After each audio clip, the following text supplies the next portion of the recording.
आतंकी घटनाएं बढ़ी हैं, इन पर कंट्रोल कैसे पाया जाए, आतंकियों को कड़ा सबक कैसे सिखाया जाए, इसकी चर्चा। जम्मू में बढ़ रहे आतंकी हमलों पर चर्चा। पीएम को सेना के ऑपरेशन की जानकारी भी दी गई है।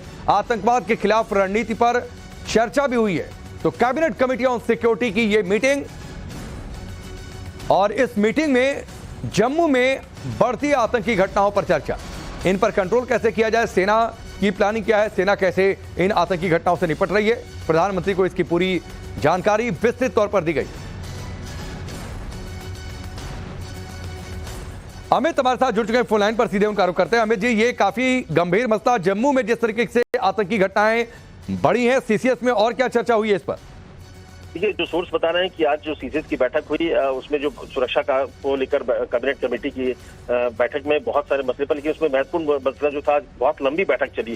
जो सोर्सेज बता रहे हैं कि पिछले कुछ दिनों में जो लगातार आतंकी हमले हो रहे हैं, फोर्सेज को, जो भारतीय जवानों को लगातार टारगेट करने की कोशिश की जा रही है, तो इसको लेकर इस पर चर्चा हुई। वहां पर जिस तरह से ऑपरेशन चला जा रहा है, क्योंकि प्रधानमंत्री मोदी के नेतृत्व में जीरो टॉलरेंस की नीति है और किसी भी तरह से आतंकियों के खिलाफ एक बड़ी मुहिम ऑपरेशन ऑल आउट चलाया जा रहा है। हजारों की संख्या में पीर पंजाल का जो पूरा इलाका है, जहां पर कहा जा रहा है कि कई आतंकी वहां पर छिपे हैं और छिपकर वो हमले उस तरफ से कर रहे हैं। तो ऐसे में वहां पर किस तरह के ऑपरेशन चल रहे हैं, इसको लेकर क्या रणनीति बनानी है और किस तरह से हम लोग आगे उस पर काम कर रहे हैं, क्योंकि पिछले कुछ दिनों से ये एक बड़ा बदलाव देखने को मिल रहा है कि कैसे पहले जो कश्मीर में घाटियों में आतंकी हमला हुआ करता था, अब ये डोडा समेत तमाम दूसरे जगहों पर जम्मू के रीजन में हो रहा है। तो इसको लेकर क्या रणनीति होनी चाहिए, किस तरह के ऑपरेशन चला जा रहे हैं, वहां पर क्या पोजीशन है, इन तमाम चीजों को की जानकारी प्रधानमंत्री को दी गई। सीसीएस की बैठक में उसको चर्चा हुई।